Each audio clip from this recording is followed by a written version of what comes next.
નમસ્કાર વિદ્યાર્થી મિત્રો, ધોરણ 12 commerce Gujarati medium subject BA, જેમાં આજે આપણે ચેપ્ટર નંબર 5ની અંદર અભ્યાસ કરવાના છીએ તાલીમ એટલે શું અને તેનું મહત્ત્વ સમજાવો. તો આપણે તાલીમ એટલે શું તો જોવા જઈએ તો મિત્રો એટલું યાદ રાખવું કે તાલીમ જે છે એ કર્મચારીઓને આપવામાં આવતી હોય છે. ખાસ યાદ રાખવાનું, જે કર્મચારી એકમમાં કામ કરે છે એ કર્મચારીઓને એમના જે કામ કરવાનું છે એ કામના સંદર્ભમાં શું આપવાનું છે? જ્ઞાન આપવાનું છે. ફરીવાર, જે કર્મચારી જે કામ કરે છે એ કર્મચારીને એના જે કામ કરવાનું છે એના સંદર્ભમાં શું આપવાનું છે? જ્ઞાન. એ જ્ઞાન છે એ બે પ્રકારનું હોઈ શકે છે. સૈદ્ધાંતિક પણ હોઈ શકે છે અને પ્રાયોગિક પણ હોઈ શકે છે. એટલે કે કર્મચારીને કામના સંદર્ભમાં જે જ્ઞાન આપવામાં આવે છે, કહ્યું તો કે સૈદ્ધાંતિક અને પ્રાયોગિક જ્ઞાન, આ જે એક પ્રક્રિયા થઈ તેને કહેવામાં આવશે તાલીમ. ખૂબ જ સરળ છે કે કર્મચારીને કાર્યના સંદર્ભમાં જે જ્ઞાન આપવામાં આવશે સૈદ્ધાંતિક અને પ્રાયોગિક, જેને તાલીમ કહી શકાતી હોય છે. હવે આપણે મહત્ત્વની વાતચીત કરીએ તો તાલીમમાં શું ફાયદા થાય એ વસ્તુ એનું મહત્ત્વ કહેવાય. તો મહત્ત્વનું કહીએ તો તાલીમ આપવાથી તમે જોવા જાઓ તો કર્મચારીને જે જ્ઞાનમાં વધારો થાય, કહી શકીએ છીએ આપણે, જ્ઞાન વધે. તે ઉપરાંત બીજું આપણે જોવા જઈએ તો એને સલામતી પણ થાય. કારણ કે તમે જોશો કર્મચારી જ્યારે કામ કરે ત્યારે સલામતી તો જરૂરી રહેતી જ હોય છે એના માટે. ઠીક છે. એ પછી બીજું આપણને કહ્યું છે કાર્ય સંતોષ વધે. કાર્ય સંતોષ એટલે એ જે કામ કરે છે એ કામમાં સારું પરિણામ આવે, અને પરિણામ સારું આવવાના કારણે એનું કામ કરવાનો સંતોષ પણ શું થતું હોય છે? વધી જતો હોય છે. આવા અનેક લાભ થતા હોય છે. કર્મચારીનો પોતાનો વિકાસ પણ થાય છે. એકવાર તમે કર્મચારીને તાલીમ આપશો પછી વારંવાર તાલીમ આપવાની તો રહેતી નથી. એનો મતલબ એમ થઈ શકે છે કે ખર્ચ ઘટે છે, આગળ જતાં જે નુકસાન થવાની શક્યતાઓ છે એ પણ ઘટે છે, અને મજૂર ફેરબદલી દર પણ ઘટતા હોય છે. તો આપણે વિગતવાર જોઈશું, તો આપણે બરાબર ધ્યાન રાખવાનો પ્રયત્ન કરીશું. જોઈશું આપણે.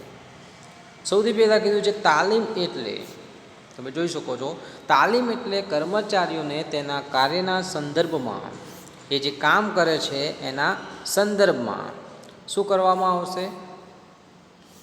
આપવામાં આવતું સૈદ્ધાંતિક અને પ્રાયોગિક જ્ઞાન. કોને આપવામાં આવશે? ખાસ યાદ રાખજો, તો કે કર્મચારીને. તાલીમ કોને આપવામાં આવે? યાદ રાખવાનું, કર્મચારીને. ઠીક છે. એના પછી આગળ આપણે જોઈએ તો મહત્ત્વના મુદ્દામાં આપણે જોવા જઈએ તો પહેલું આપણને કીધું છે આધુનિક જાણકારી. તમે તાલીમ આપો છો, ટ્રેનિંગ આપો છો કર્મચારીને, તો આધુનિક લેટેસ્ટ જે ઇન્ફોર્મેશન હોય છે, જે નવા નવા સંશોધનો થતા હોય છે, નવી ટેકનોલોજી આવી રહી છે, એની તમે શું કરશો? માહિતી આપશો. જોઈશું. ઔદ્યોગિક જગતમાં નવા સંશોધનો તથા ટેકનિકલ જ્ઞાનની ક્ષિતિજો વિસ્તરી રહી છે. આજે તમે જોઈ શકો છો ટેકનોલોજીનો વ્યાપ વધતો જાય છે, નવા સંશોધનો પણ વિકાસ પામી રહ્યા છે. તેની સાથે કદમ મિલાવવા, મતલબ કે આપણા એકમમાં જે કર્મચારી કામ કરે છે એમને એ જે લેટેસ્ટ ઇન્ફોર્મેશન છે એની સાથે કદમ મિલાવવાનો છે, એની સાથે આગળ વધવાનું છે. જેના માટે એને મારે શું આપવી પડશે? તાલીમ આપવી પડશે. જે નવા સંશોધનો થાય છે, નવી ક્ષિતિજો ટેકનોલોજીની વિસ્તરી રહી છે, એની સાથે મારે આગળ વધવું છે. તો સ્વાભાવિક વાત છે, મારે એવી માહિતી કોને આપવી પડશે? કર્મચારીની. એ કઈ માહિતી કહેવામાં આવશે? આધુનિક જાણકારી આપવામાં આવશે. એના પછી બીજું જોઈશું. બીજામાં કીધું છે સલામતી. તો મિત્રો તમને એક વસ્તુ કહી દઉં કે કર્મચારી જે કામ કરે છે ત્યાં આગળ એને અકસ્માત થવાની પણ શક્યતા હોય છે. મશીનરીથી કામ કરે છે, કંટાળો પણ આવે, થાક પણ અનુભવે છે. જોઈશું. તો ખાસ કરીને યંત્ર સાથે કાર્ય કરતા કર્મચારીઓને તાલીમ દ્વારા અકસ્માતથી બચાવી શકાય છે. તમે પહેલાં ટ્રેનિંગ આપી દીધી હોય તો એને મશીન કઈ રીતે ઓપરેટ કરવાનું છે, યંત્ર કઈ રીતે ચલાવવાનું છે, એની બધી જે માહિતી કહેવાય એની પાસે હશે, જેથી અકસ્માત થવાની શક્યતા શું થશે? ઓછી થશે. અકસ્માતથી બચી શકાય છે. તે ઉપરાંત એનો જે થાક છે, કંટાળો છે, એ અનુભવ્યા વગર, મતલબ કે તમે એક વસ્તુ છે ને આવડતી હોય, શીખવાડી હોય પછી કરો અને એક શીખવાડ્યા વગર કરો, તો જ્યારે તમે શીખવાડ્યા વગર કરશો ને તો કંટાળો આવશે, થાક લાગશે. પણ અહીંયા ટ્રેનિંગમાં તમને શીખવાડી દેવામાં આવશે, જેથી તમારો ઉત્સાહ શું થશે? વધે છે. બરાબર છે. એના પછી કાર્ય સંતોષ વધે છે. કાર્ય સંતોષ એટલે તમે કામ કર્યું એમાંથી તમને સારું પરિણામ મળ્યું, જેથી તમારો ઉત્સાહ શું થાય? વધે. જુસ્સો શું થાય? વધે. પણ આવું ક્યારે થાય? કે તમે કામ કરો, સારા પરિણામ મળે ત્યારે થાય. સારા પરિણામ ક્યારે મળે? જો તમને કામ આવડતું હોય ત્યારે. ને કામ ક્યારે આવડે? તો કે તમને શું આપી હોય? તાલીમ આપી હોય.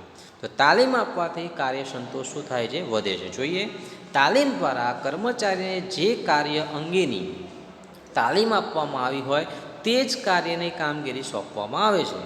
જેમ કે આપણે જોવા જઈએ, એક અધિકારી છે, એને મેં ઉત્પાદનની તાલીમ આપી, તો એને હું કયું કામ સોંપીશ? ઉત્પાદનનું જ કામ સોંપવાનું છું. કોઈને વેચાણની તાલીમ આપી હોય તો હું વેચાણનું એને કામ આપીશ.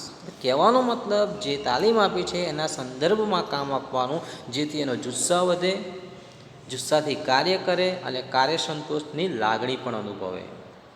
એના પછી ચોથું કીધું છે કર્મચારી ફેરબદલી દરમાં ઘટાડો. તમે જોતા હશો મિત્રો કે ઘણીવાર કર્મચારીને છે ને એના કામના પ્રમાણમાં વેતન ન મળે તો એક જગ્યાએથી બીજી જગ્યાએ કામ શોધવા જાય.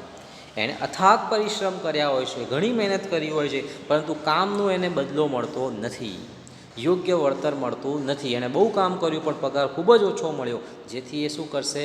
બીજી નોકરી શોધવાનો પ્રયત્ન કરશે.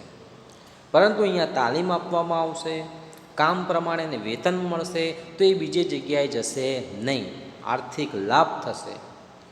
તાલીમ વગર તમે કામ કરશો ને તો કામ ઓછું થશે, પણ તમે ટ્રેનિંગ લઈ લીધી, તાલીમ લઈ લીધી, પછી કામ કરશો તો વધુ કામ થશે, ને વધુ કામ થશે તો વેતન બી કેવું મળશે? વધુ મળશે. જોઈએ, જેથી બીજી જગ્યાએ જશે નહીં, એટલે મજૂર ફેરબદલી દર શું થઈ જશે? ઘટી જશે. જોઈએ, તાલીમ દ્વારા કર્મચારીઓના જ્ઞાન અને કૌશલ્યમાં વધારો કરી બઢતી માટે તૈયાર કરી શકાય છે. આ બઢતી એટલે શું? તો મેં પહેલાં જ લેક્ચરમાં સમજાવ્યું હતું, પ્રમોશન. તમે જ્ઞાન વધારો, કૌશલ્યતા વધારો, તો એ બઢતી એની થવાની જ છે. તાલીમ આપીને કર્મચારી વધુ કાર્યદક્ષ બનતા તેને આર્થિક લાભ પણ પ્રાપ્ત થાય છે. પગારમાં વધારો થાય બઢતી સાથે. એના પછી તેના કારણે કર્મચારી નોકરી બદલવાનો વિચાર ઓછો કરે છે. પરિણામે કર્મચારી ફેરબદલી દરમાં શું થાય છે? ઘટાડો. ઇન શોર્ટ થયું શું અહીંયા? તો ધ્યાન રાખો, અહીંયા થયું એ પ્રમાણે કે સૌથી પહેલાં આપણે શું આપી? એને તાલીમ આપી. તાલીમ આપવાથી એનું કામ કરવાની ક્ષમતા શું થઈ ગઈ? વધી ગઈ. કામ કરવાની ક્ષમતા વધી ગઈ તો એનું શું થયું? બઢતી થઈ. બઢતી થઈ તો એનો પગાર શું થઈ ગયો? વધી ગયો. પગાર વધવાથી બીજી જગ્યાએ કામ શોધવા જશે નહીં. એનો મતલબ શું થયો? ઇનડાયરેક્ટલી કર્મચારી ફેરબદલી દરમાં ઘટાડો ગયો. એના પછી આગળ પાંચમો ટૉપિક જોઈએ, નફામાં વૃદ્ધિ. સ્વાભાવિક વાત છે, તમારા એકમના કર્મચારીને તમે તાલીમ આપો તો સારું ઉત્પાદન કરશે, વધારે ઉત્પાદન કરશે, ઓછા ખર્ચે સારું ઉત્પાદન કરશે, બળતર ઓછી કરી નાખશે, કિંમત ઘટાડો થશે, જેના કારણે નફામાં શું થશે? વૃદ્ધિ. જોઈશું. તાલીમ દ્વારા ઉત્પાદન અને ઉત્પાદકતામાં વધારો કરી શકાય છે. ટ્રેનિંગ આપો તો પ્રોડક્શન વધે, એની કેપેબિલિટી પણ વધે પ્રોડક્શન કરવાની. તેથી વસ્તુની પડતર કિંમતમાં શું થાય છે? ઘટાડો થાય છે, જેના કારણે એકમના નફામાં વધારો થાય. પડતર કિંમત ઘટે એટલે સ્વાભાવિક વાત છે, ખરીદવાવાળા વધવાના છે. ખરીદવાવાળા વધે તો ઇનડાયરેક્ટલી શું વધવાનો? નફો વધવાનો છે. કોઈ વસ્તુ 50 રૂપિયાની હોય અને એ વસ્તુ તમે 30 રૂપિયામાં વેચવાની ચાલુ કરી દો, પડતર ઘટાડી દીધી, તો સ્વાભાવિક વાત છે ખરીદવાવાળા વધવાના, અને ખરીદવાવાળા વધે તો નફો શું થવાનો છે? વધવાનો છે. છઠ્ઠું મહત્ત્વનું ટૉપિક જે આપ્યું છે એમાં કીધું છે ખર્ચમાં ઘટાડો. તો તાલીમના કારણે કર્મચારીની કાર્યક્ષમતામાં વધારો થાય છે અને ઉત્પાદકતા પણ શું થાય છે? વધે છે. તમે ટ્રેનિંગ આપશો તો સ્વાભાવિક વાત છે એમ કામ કરવાની ક્ષમતા વધવાની, એની પ્રોડક્શન કરવાની કેપેબિલિટી વધવાની. બગાડ પણ શું થવાનો? ઓછો થવાનો, કેમ કે મેં એને શીખવાડી દીધું છે. મારે હવે એને ધ્યાન રાખવું પડશે? ના, ધ્યાન રાખવાની કોઈ જરૂર છે નહીં, એની રીતે કામ કરશે, જેથી નિરીક્ષણ ખર્ચમાં પણ શું થશે? ઘટાડો થશે. પરિણામે કુલ ખર્ચમાં પણ શું થશે? ઘટાડો થયો. કેમ ઘટાડો થયો? બગાડ ઓછો થઈ ગયો, ધ્યાન રાખવાની જરૂર નહીં પડે. નહીં તો મારે ધ્યાન રાખવાવાળો માણસ લાવવો પડે, એને પગાર આપવો પડે, પણ અહીંયા એવા કોઈ ખર્ચા થતા નથી, એટલે બધા ખર્ચા શું થઈ ગયા? ઘટાડો થઈ ગયો. એના પછી સાતમો ટૉપિક આપણને કહે છે કર્મચારીનો વિકાસ. કેમ વિકાસ? તાલીમ આપીશું તો એમની આવડત વધશે, હોશિયારી વધશે, કૌશલ્યતા વધશે, એનું જ્ઞાન વધશે, પરિણામે એનો વિકાસ થવાનો જ છે. તો તાલીમના કારણે કર્મચારીને જ્ઞાન, આવડત, હોશિયારી અને કૌશલ્યમાં વધારો થાય છે, જેથી એનો વિકાસ થતો હોય છે વ્યક્તિગત રીતે, પોતે પર્સનલી પોતાનું ડેવલપ થઈ શકે છે. અન્ય લાભ જોઈએ તો તાલીમના કારણે વસ્તુની ગુણવત્તામાં વધારો થતાં એકમની પ્રતિષ્ઠા વધે, મતલબ કે માર્કેટમાં જે એકમની જે ગુડવિલ છે, પ્રતિષ્ઠા છે, ડેવલપ થાય છે. કર્મચારીને જે માનસિક તણાવ છે કે નહીં આવડતું એ બી દૂર થઈ જાય. સહકારભર્યું વાતાવરણ, બધાને આવડતું હશે એવું સારું વાતાવરણ થશે. કર્મચારીની પ્રામાણિકતા, નિષ્ઠા અને વફાદારીમાં વધારો થશે. તો અહીંયા આગળ આપણે મિત્રો શું શીખી ગયા? આપણે તાલીમ એટલે શું તથા તેના મહત્ત્વના મુદ્દાઓ. એના પછી આગળ આપણે જોવા જઈએ તો બીજો પ્રશ્ન કયો આપ્યો છે? વિકાસ એટલે શું અને તેનું મહત્ત્વ સમજાવો. તો એ પ્રશ્ન આપણે આના પછીના લેક્ચરમાં જોઈશું. તો મિત્રો અહીંયા મેં જેમ તમે સમજાવ્યો છે પ્રશ્ન તાલીમ એટલે શું, તેનું મહત્ત્વ, આશા રાખું છું તમને બધાને ખ્યાલ આવી ગયો હશે.